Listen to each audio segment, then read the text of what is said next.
Welcome, everyone, this evening to our Friday night speaker series. And tonight, excuse me, we have Kelly Cannon joining us. Kelly is a gardener, an herbalist, an educator, and also the owner of Cannon Botanicals. Sometime, if you're interested in any number of wonderful things that Kelly can make to support our bodies and the environment, check out her Facebook page or contact her either through me or through our Facebook page. Kelly has a Facebook page. And this evening, she is joining us to give us a little information on how to get our garden off to a good start. And then we will have a good amount of time afterward for question and answers. So thank you so much for being here tonight, Kelly. Thanks, Leah. I feel honored to be here, and it's nice to see you all. I have an outline of some gardening things for getting started and things to think about this time of year. And then, like Leah said, allow plenty of time for questions, because I would really like to be able to tailor it to answering anything that you have on your mind. I want to just give a quick little plug for my business for anybody local. I do sell my herbal products through Local Foods Plymouth. And if you're not familiar with that organization, it's the Thursday farmers market that used to happen is now you can order online. And the ordering opens, I think, Saturday morning until 7 a.m. on Wednesday. And then you pick up at the oh gosh, I'm forgetting the name of this. It's right by Spear Hospital in Plymouth, and you pick up your orders on Thursday, and it's a drive up. You go up, you tell them your name, they bring your order out to your car and put it in, and off you go. And there's so many great vendors on there, and people are trying to sell plants on there. There's all kinds of meat and baked goods and eggs, and it's a great thing to check out. Just a little plug for that. I I think a lot of you have at least met me or seen me before, but just a quick little background for me. I have been gardening for over 20 years and doing garden education for at least 10 of those. I also have a background in environmental and outdoor education. I am a native plant enthusiast. My primary thing that I like to grow are vegetables and food, as well as medicinal herbs that I also like to forage for here in New Hampshire. So if that's a topic that interests people, let Leah know, and we can hopefully do a speaker series or some programs around that sometime in the future.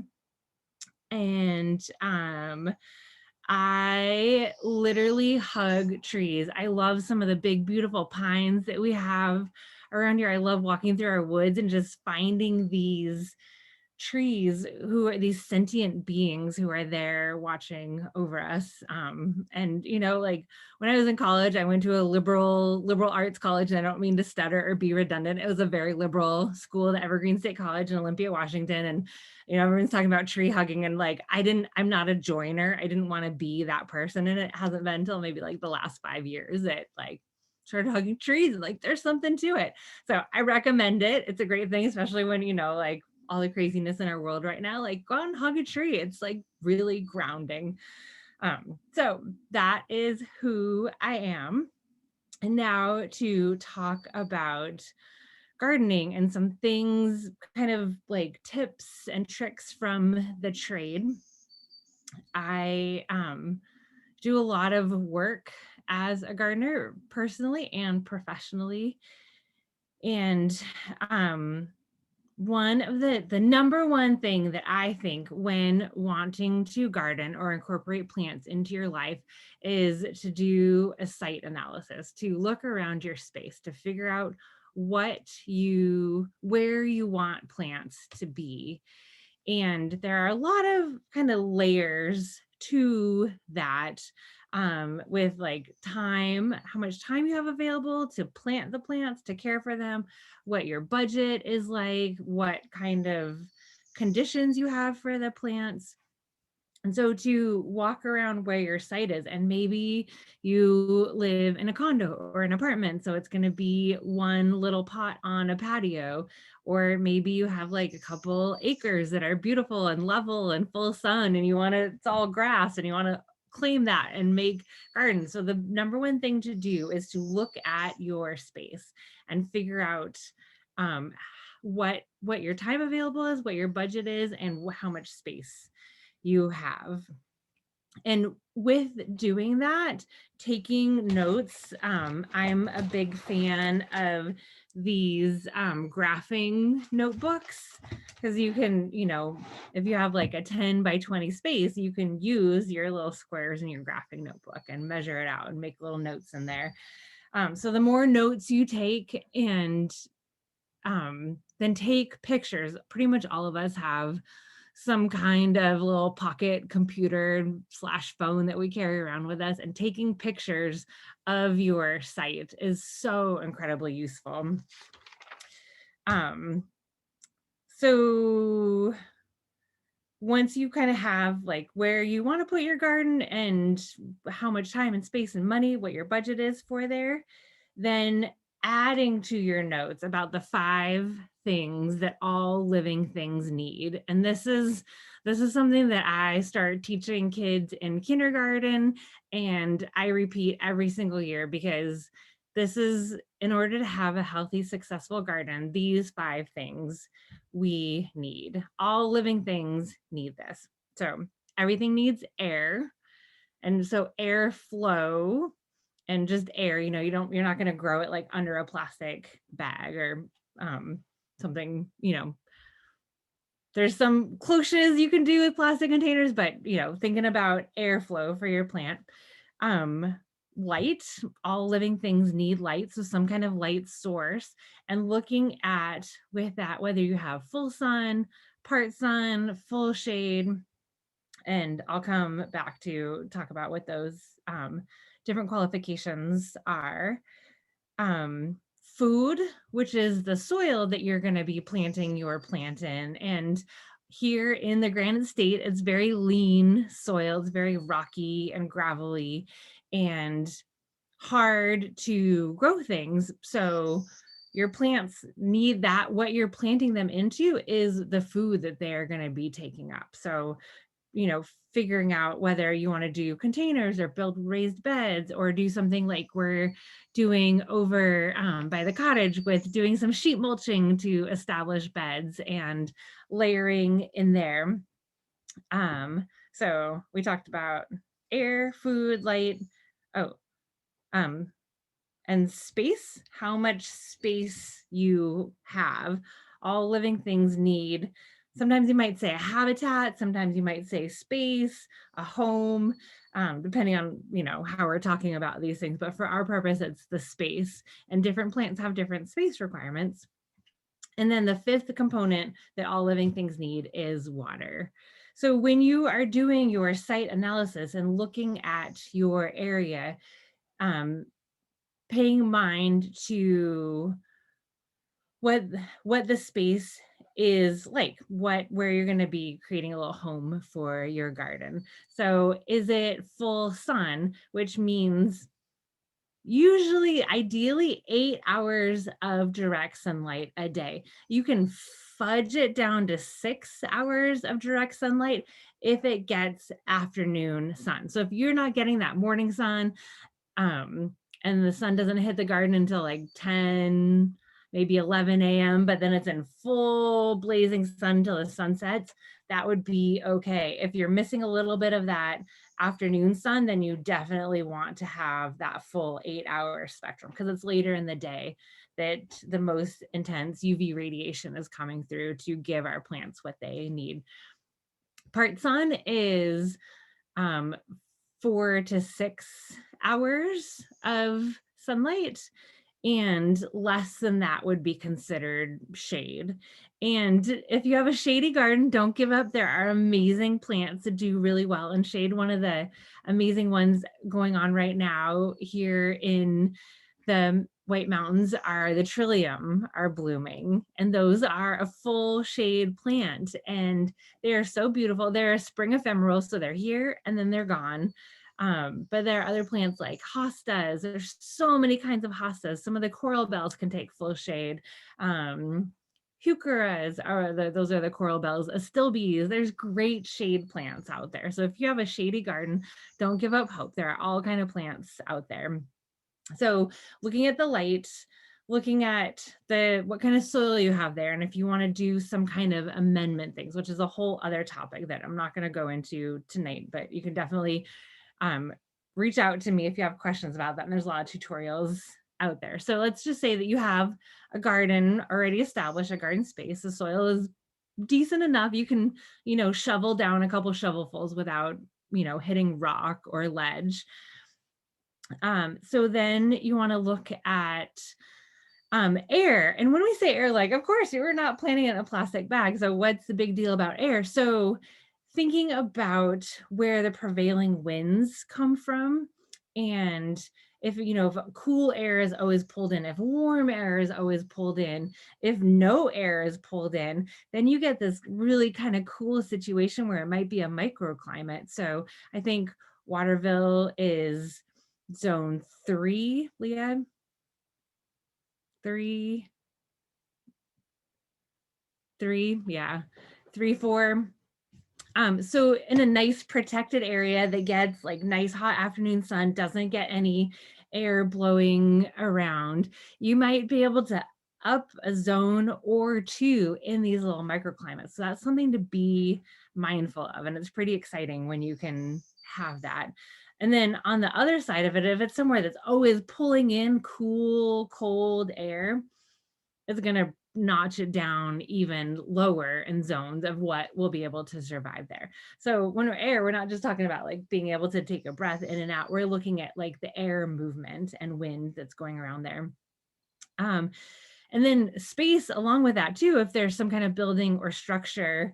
And I see so many trees that are planted so close to houses, and the tree is, like up against a wall and then just growing this way, and it gets so heavy. So thinking about a tree, if it's going to be 10 feet wide at full size, it needs to be planted 10 feet from whatever structure it's going to be growing against. There's a little bit of wiggle room there, depending on the kind of tree, and you can prune it against the structure, but really wanting to give things their space that they need to grow. And then water is a really important thing to look at. Is there standing water at the site where you want to plant your garden? Is it like near the edge of your roof where water is going to be dripping off and always kind of like hammering it down? Is it a high spot in the garden that maybe has more lean soil? Maybe it's a little sandy or more porous and it doesn't hold water at all. So looking at all of these different aspects together, checking my notes. So step 1, look at your garden, see where and how you want to plant your plants. And then add to those notes about with the 5 things that all living things need, and look for all of those little details in there. And then once you have that, doing a little bit of research before you go shopping for your plants and putting things into a Google search or whatever search engine you use, like cool, wet, zone 3 plants. And you'll get a list of plants that will work for that. And having that zone qualifier in there is important too. Or is it full sun zone 3 plants? And then also with plants, you want to delineate of whether you want perennials or annuals. And there are great reasons for both. For probably the first third of my gardening life, I was all about perennials. I couldn't understand why anyone would want an annual. So perennial, just to make sure we're all on the same page, is a plant that comes back year after year from the same planting. An example of that would be a hosta. That's a pretty common plant that I think a lot of people would know. So a hosta, you plant it once and plant it in a good spot once and it comes back year after year, where an annual would be something like petunias that you just plant. They don't come back again. They're not zone hardy. They're not meant to come back again. And there are benefits to both of them. So perennials, the benefit that they're going to come back year after year. The downside to perennials is they usually have a shorter bloom time and a very specific bloom time. So perennials are often early, mid, or late season bloomers. Early being maybe they bloom in June, mid July, August, and then late August to September. And so they'll bloom for somewhere from a week to maybe a month, depending on the plant. Where annuals will, if they're well taken care of and get well established, they will bloom all season long. And then they die. And then you replace them. Perennials usually more expensive initial cost, but you're buying them one time. Annuals less expensive, but you're buying them every year. Perennials, you can usually divide them or take cuttings and then spread them around, give them to your friends, make new friends. There's a lot of great things you could do with the perennials. So putting that into your search, and then so step 3 is looking up the plants, finding what plants would be right for your site and making a list with them. And putting in those qualifiers of like, I want annuals, they're going to be in part sun, it is a wet site, and it's in zone 4. So plugging that in and seeing what plants will work for your site, and you'll get all kinds of great ideas. It's such a great way to get kind of inspired. And then you go to a plant nursery, and I highly recommend going to a local nursery versus a big box store.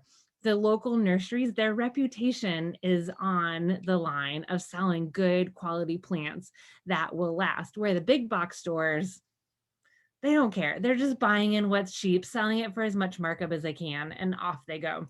Rare occasions, you might find somebody working at a big box store in the garden department who is an epic, dedicated plant person who's really taking good care. They're staking their reputation on what is coming in and what is going out. But more often than not, especially like the cheaper the plants are, the more nobody really cares about what is happening to them and how well they're going to do. So going to a plant nursery and you have your little list of what you want, and they don't have whatever's on your list, I would expect somebody at a local nursery to have suggestions of alternative plants there. So you might not have had blue astilbe on your list, but you had like something else that was going to go in a part shade area, and they're like, oh, but you can do this instead, and it will be a fantastic plant because somebody who really cares, somebody who's a member of your community is there. So that's my plug. I want to just tonight, I was at oh shoot, the name of the nursery is escaping me. Oh, Cackleberry, down by the lakes. Lovely, beautiful garden center, incredibly kind, helpful staff. Worth a little road trip down there. Such lovely people. Bagley Pond Perennials is kind of in southern New Hampshire, and it's where for the Race Center we're going to be getting a lot of our native pollinator friendly plants. And they are also giving a donation of some extra plants for us. So I'm super excited to be working with them. It's Bagley Pond Perennials. You can look them up, see their great list. So plug for local nurseries, go shopping. And while you're shopping for plants, and this is kind of the meat of what I wanted to talk about tonight, is to look for plants that are really healthy, especially if your budget is like, I love the idea of going to local nurseries. I went to one and I saw that a little rosemary plant was $7 and I saw that at Walmart for $1.50, and your budget, like whatever, if your budget is that $1.50 plant, good for you. Get that plant. Really take time to inspect it. So you want to look for any sign of pests and any sign of diseases first and foremost. And so don't feel afraid to get up close and personal with the plants and really like look under the leaves, look around it, hold it out, make sure you don't see anything crawling or flying around it. If you see something that doesn't look right in the plant, ask somebody. If there's nobody to ask, put that plant back. I can't say this enough. Don't bring sick, diseased, pest-ridden plants into your garden, because then you're bringing that into your garden. And there's a good chance that then it will stay there. Most plant diseases are soil borne. So if it's in the soil of a plant that you bring home and you plant it into your garden, you've now introduced that disease into your soil. And it's so hard to get rid of soil borne diseases. And then looking for pests, especially looking for things like aphids. If you see one aphid, you're like, bah, there's only one aphid. There's not only one aphid. There's never only one aphid. So go ahead and put that plant with the one aphid back, and don't buy those plants because that area now has aphids in it. And you don't, I mean, of all the things you're going to bring home, if you're like, I have to have rosemary, there's just one little aphid, monitor it, keep it in quarantine, make sure that you get that pesting under control before putting it in your garden, because I mean, aphids are like pretty easy to control, and they draw in amazing beneficial insects like ladybugs, who are so charismatic, and then the lacewings are like far less charismatic and misunderstood friend. But seeing what ladybugs or lacewings will do to aphid infestation is like almost as cool enough to be worth having a little bit of pest problem, but it's better just not to do it. Another thing to be mindful of is that you're only buying the plant that you actually want. So here is kind of a sad lavender that I overwintered in my house. And when I'm looking at this plant, I see the lavender has these thin, oh, the spider just came out of it, has these thin lavender, what I expect from lavender. But then there's this thing over here, and I don't know what that thing is. And there, it might be something benign, especially if it was like a woody perennial that has been outside, been overwintered. It could be a little oak seedling from a squirrel buried an acorn in there, or a little beech tree because a beech nut fell in there. But if it's something that looks kind of weedy, put that plant back. Any reputable nursery won't be selling anything with weeds in it. And some really horrible weeds to watch out for, bishop's weed is, I spent probably like 3 hours working in somebody's garden today, just pulling bishop weed, and you can't get the roots out, and it crawls into everything, and it's there forever. And then you take your weed bucket and you dump it in the woods, and then bishop weed starts growing over there, and it's just such a nightmare. So check your plants, and if it has some foreign plant in there that can't be explained by somebody in the nursery, put it back. It will save you all the time and craziness of like all that weeding. It's not worth it. There will be other plants to buy. And then some other things to consider when shopping for plants in a nursery is, I wanted to find some good examples of this, and thankfully all the nurseries that I went to have really good quality, healthy plants. But I'll take this rosemary, for example.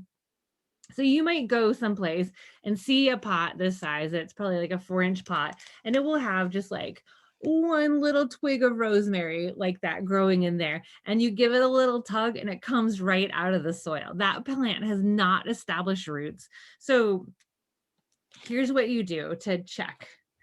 Let's see if I can get, you put your hand around, it can be like between these two fingers or these two fingers, put your hand in there, turn the plant upside down, and this is a bad example. I'm going to do it with my lavender.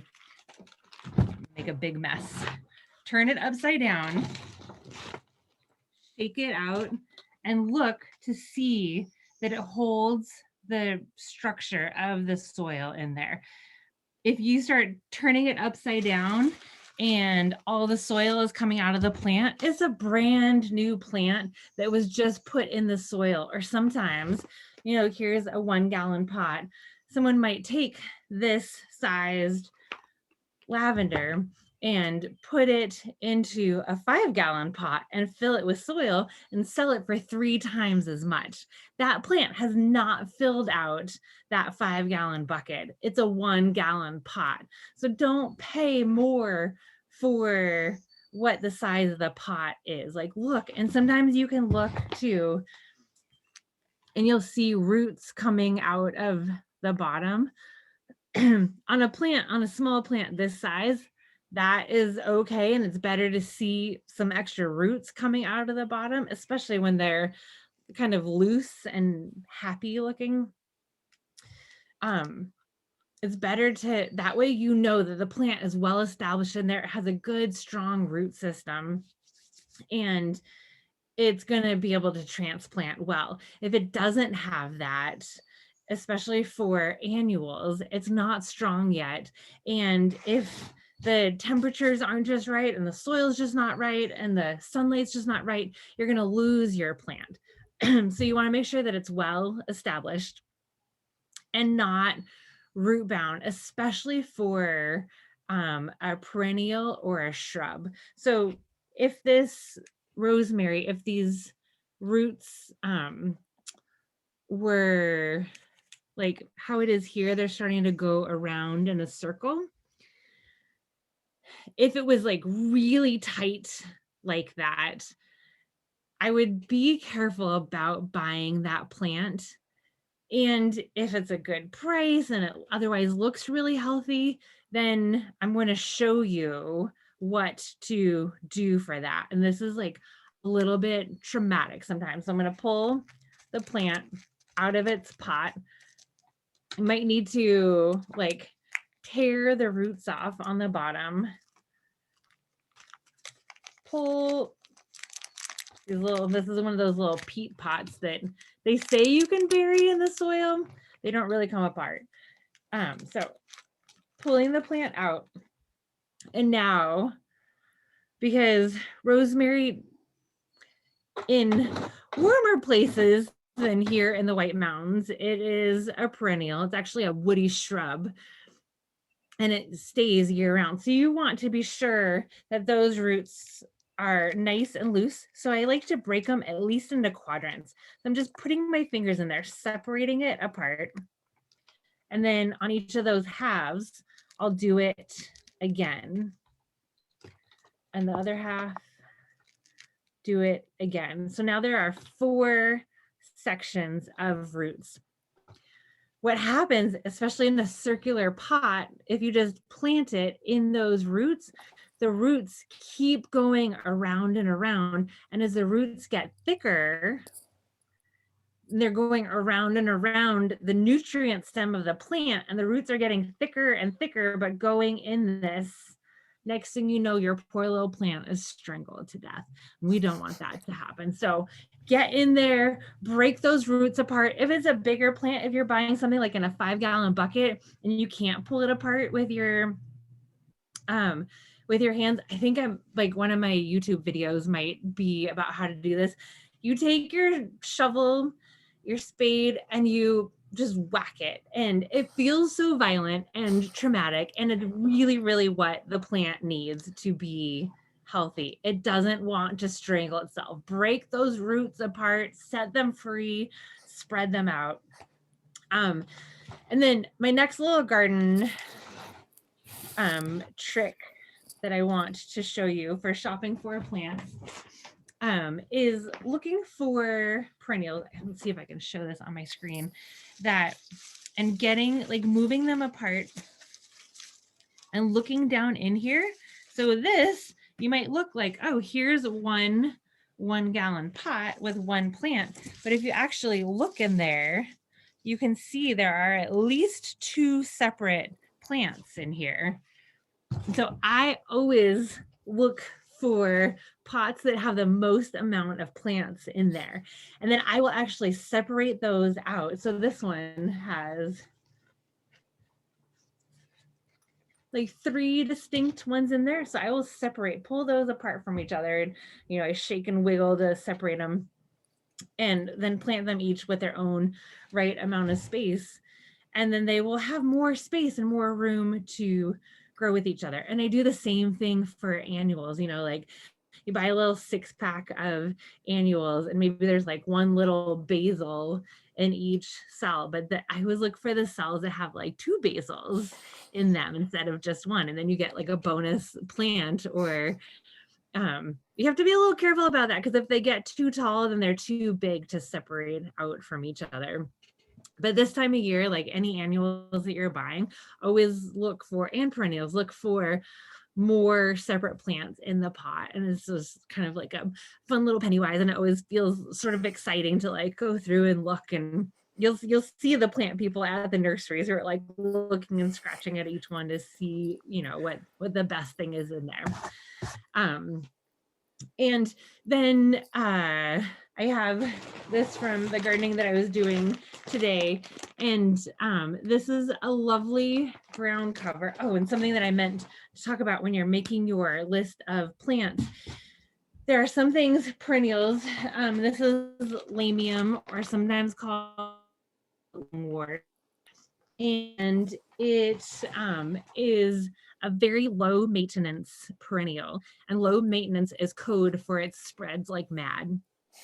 And it doesn't need anything to spread, and it will take crummy soil and crummy water and awkward light conditions, and it will just keep growing, and which can be really nice and can be kind of irritating.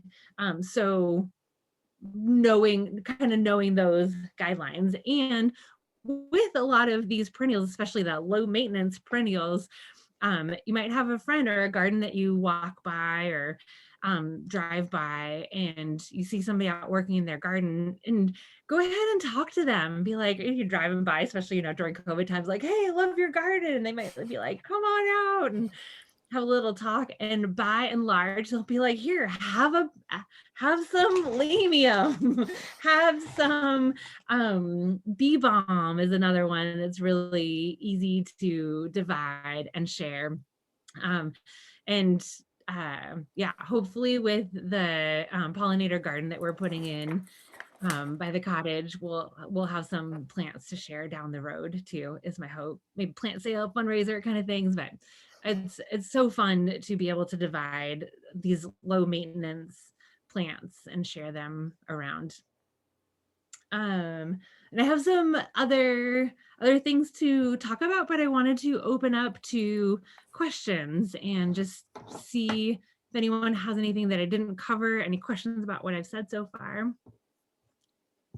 Yeah, go ahead. You have to unmute, Michelle. Yours. So I know this is a very basic question, but what exactly is a pollinator garden? Oh yeah, thanks for asking. So it is a garden specifically designed to attract pollinators. And so all the different kinds, so bees and butterflies and all the different insects, hummingbirds, all the bats probably too are pollinators. So And so what would you grow in a pollinator garden? Oh gosh, there are so many plants. So things like that bloom all the time. Yeah, so we're really focusing on working with native plants to kind of help it fit into the landscape. And Bagley Pond Perennials has like such a great, easy to use interface to get ideas for that. You know, I did like some Google research, and then when I found Bagley Pond, they talk about like this plant blooms at this time of year and it attracts these pollinators that do this. And it was so cool. So off the top of my head, kind of going backwards, because that's where I am, goldenrod. We might hear goldenrod and a lot of people are like, blah, allergies. It's actually very unlikely that anyone has a goldenrod allergy. It's usually ragweed, like the unexuberant cousin that's like down there blowing around all the pollen. And goldenrod has really heavy pollen, and sometimes its genus is solidago, and some plants will be sold as solidago. And in that genus, there are so many different kinds that are beautiful, epic pollinator attractors for late season. Some early season pollinator attractors are phlox. The creeping phlox is a nice early season one. Yeah, there's cardinal flower, lobelia is a fantastic pollinator attractor. All of the asters, there's so many, and my mind is in another place at the moment, but there's tons of them and a lot of native ones too. Right, that is kind of the idea, is that, if you have plants that the insects and bugs and the rest would be interested in normally, so therefore the native plants, that if you give those plants an opportunity or cluster them together, that's all the more likely that we'll be feeding the critters that feed other plants. So it's really fun because it's also beautiful. If you think about like those wildflower meadows that we love to see, that's nature's pollinator. At least aesthetically. There's lots of pollinator plants that maybe aren't as pretty, but they do tend to be flowering, right? Because that's where the good stuff is. Yeah, and with the pollinator garden that we're putting in, there's a lot of pollinator plants that are also edible and medicinal, and really resilient, durable plants. So having a walkthrough pollinator garden where community members, and especially the school right there, can come through and like touch and look and see it all in action. And then like Leah said, like calling in like pollinators, come hang out here, and creating this oasis to then, bring them into the community for the benefit of all of us. Nice, very nice. Yeah. I have a question about winterizing your garden. Are you a proponent of cutting everything back and mulching it or covering it for the winter? Or do you leave the stalks to come up through the snow and feed the critters in the winter? Yeah, that's a really good question, and something that I've kind of evolved with over time and have kind of had to adjust my aesthetics. And the more research I do, the more I understand the benefit of leaving a lot of the stalks, and especially flower heads, standing for migratory birds and for overwintering habitat for pollinators. That said, there are some plants that harbor diseases, like Monarda, the bee bombs, are kind of like, they get powdery mildew a lot. It's just kind of part of the plant's habitat. So or plant habit, like it has a habit of getting powdery mildew. So I cut my bee bombs back, but I always leave the goldenrod, the solidagos. I leave echinaceas up, because anything that has like little tiny seed heads, echinaceas, the black-eyed Susans, the daisies, those little seeds in there for the migratory birds, that can be like some of their only food that they get along the way. And then, look, my garden is over here, so I'm like looking at like, what do I leave in there? Things that can harbor slugs, so like big leaf things I clean out of the garden because I don't want slugs hanging out in there. But then that's kind of a toss up too, because that's often the habitat for other decomposers and important things in the ecosystem like the salamanders. So, just kind of finding this balance. And then you also have to, weigh into, it's not for nothing that there are aesthetic expectations in gardens. You don't want to have this like rangy, weedy looking place, but if you can leave things that actually like create some structure and winter interest in your garden, it's ideally you would have a mix of like some full cleanup and mulching and then leaving some things for overwintering and migratory critters. Okay. You have anything specific that you're wondering Well, about? I've seen birds eating my hosta, and chipmunks, actually, the seed pods from the hosta in the fall and the winter.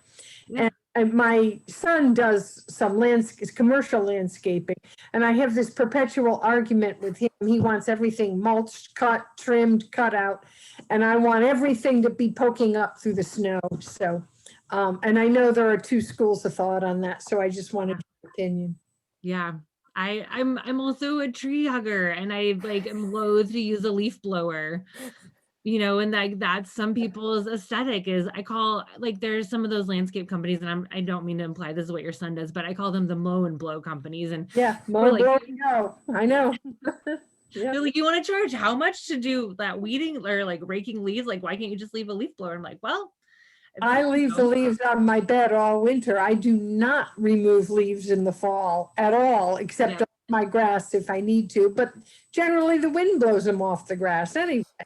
Yeah, And and I just put them in the beds, and yeah, I know. a garden center that I used to work at in Boston, we would just mow the leaves. We actually brought in bags of leaves to add to the lawn and would just mow them in the fall and just let them mulch and feed the lawn. Yeah.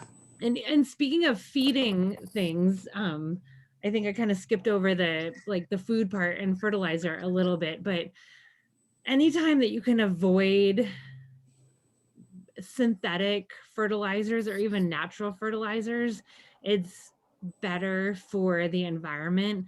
And I don't want to get soapboxy about this, but I think it's important to have in mind the concept of nitrification of our waterways. And so many fertilizers are put into our gardens, especially with really high nitrogen levels. And when our gardens can't take up that nitrogen, it then leaches down through our soil and gets into our water. And when it gets into our water, it stays there, and then it feeds the algae. It feeds the invasive plants that are growing on the bottom of our streams and ponds. And the more green things that are out of balance and growing in there, the more it takes the oxygen out of the water, and it's called nitrification. And so it basically starves the native aquatic life in there by having too much of this unnatural green growth in there. So being mindful about fertilizers and especially applications of high nitrogen, unless like putting a little bit of fertilizer in when you plant your plants or fertilizing them through the growing season is great to support your plants, but you just don't want to overdo it. Yes. Can I ask a question about fertilizers and compost? We have an organic market that sells bagged stuff, and when I look at compost, topsoil, manure, I mean, I know manure is manure, but I always go for the bagged compost because what's topsoil? I mean, what's the difference between compost and, I mean, I can understand it, but when I look at the label, the topsoil has stuff for vegetable gardens, and I don't know, how to distinguish that. Yeah, that's a really good question. And it varies some by company. So when I think of topsoil, I think of fill, and that they're not synonymous, but that's where my mind goes. Like topsoil is something like if you need a lot for inexpensive and you put the topsoil in there, and depending on where it's coming from, it could have perfectly fine nutrient levels, but it's not going to have the same kind of nutrient levels as compost. Right. Compost can also be misleading because it might be actual fill mixed with some leaf mold and some composted kitchen scraps, and finding that balance. So looking at any bagged thing that they sell at the store will have a soil analysis on it, and it will say the levels, and it will have a number, like 4 or 10 or 20, and there'll be 3 numbers on there. The first number refers to nitrogen, the second number refers to phosphate, and the third number refers to potassium. And so if it's like, I can't think of what soil bags look like, but if it, if it's like has the number 20 in there, that's the higher the number, the higher the concentration of the nutrients that are in there. Oh. Up to 100%. So something. Oh, it's a percentage. Okay. Yeah. So something like, this is a fertilizer. Is that, hopefully that's not. I see. Yes. Right. So it's 15, 30, 15. So that's nitrogen, phosphorus, potassium. The nitrogen is for the green growth, like what I was talking about with the streams and rivers. The phosphorus is what the plant functions. So it's like the uptake of all the nutrients to make it function better. And it's in bloom mixes, something like for plants that you want to bloom, having a middle number higher. And then the potassium is the last number, and that is more focused on root development. Okay. So those are. And for vegetables, breakdown of. For vegetables, what would be a good percentage then? I mean, how would that look for vegetables? Nitrogen, phosphorus, and potassium. Does it matter? Yeah. So you know what I'm saying?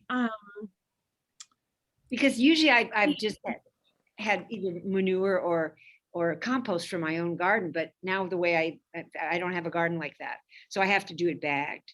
Yeah. So there's a fertilizer company called Espoma, ESPOMA, and they make organic fertilizer, and it's what I started using maybe 10 years ago when I was landscaping for another company, and it's beautiful, amazing gardens. It's what I've used. They have a product called Veggie Tone that is specific for vegetable gardens, a holly tone, a blueberry tone, a rose tone, a general plant tone. And a lot of the big box stores sell I always want to put the letters in the wrong way. Espoma? Espoma. Yes. Okay. Good. I want to say it like Epsom salt, I think, because it has similar letters, but it's different. Yeah. Kelly, is Espoma, because I've used Espoma on my lawn a few times, and is that, how much better for the environment is that? I sort of wonder, I mean, it's organic, but it's still nitrogen. So is it really that much better for the environment to use Espoma over Scott's Weed and Feed? Yeah, so that's a really good question. So, I mean, it's a lot more expensive. Yeah, so right.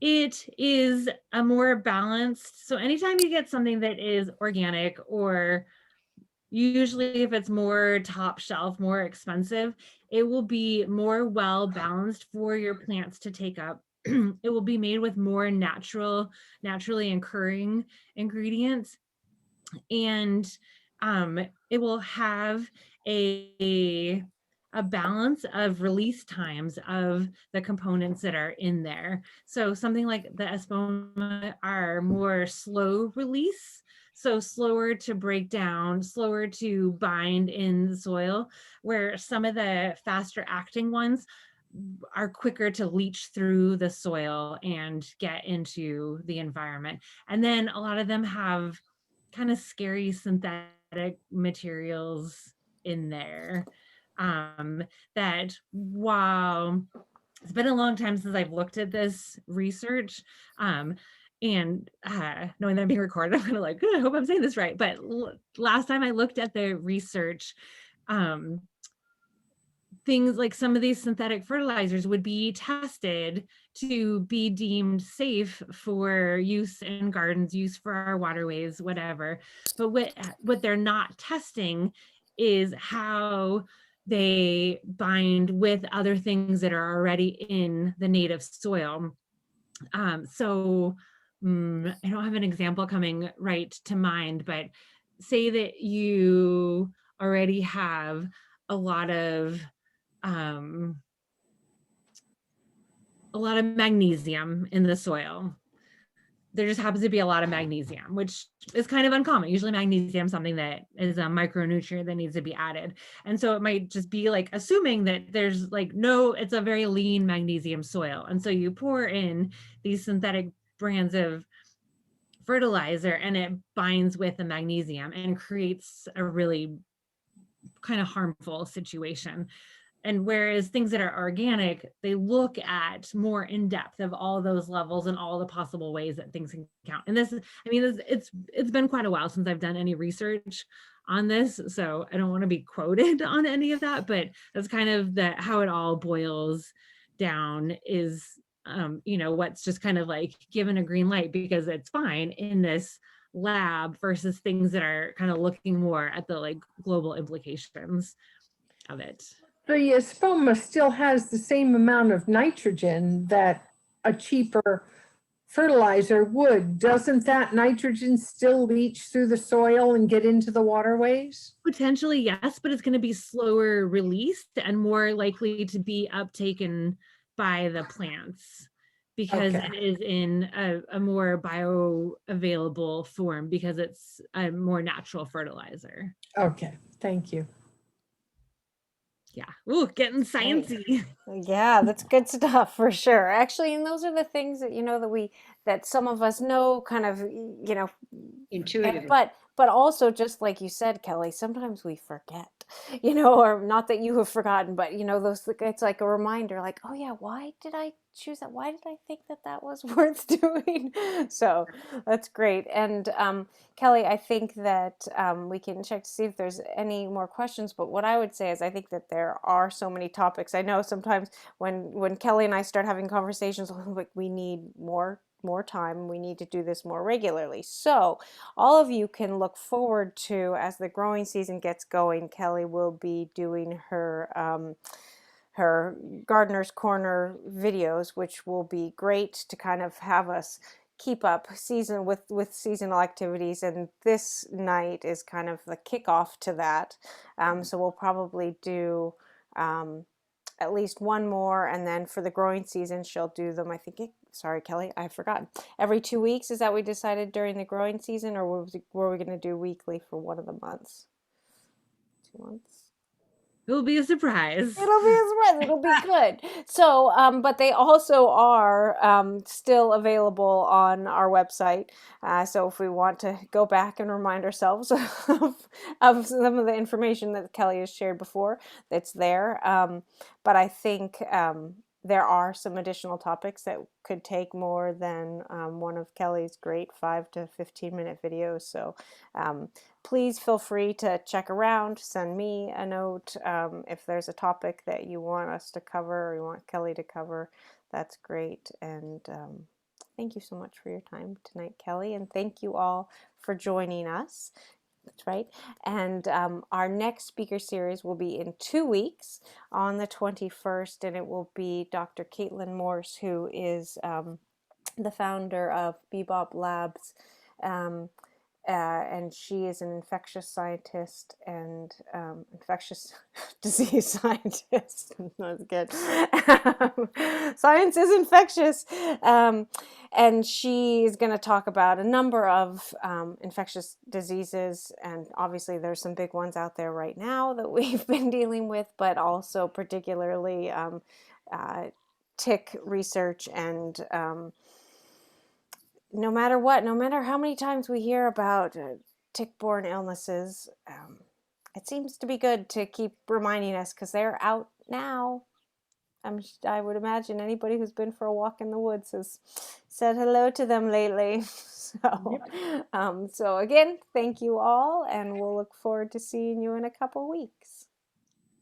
Thank you. Have a good night, everyone. Thank you. Thank you. Thank you. Thank you. It was wonderful.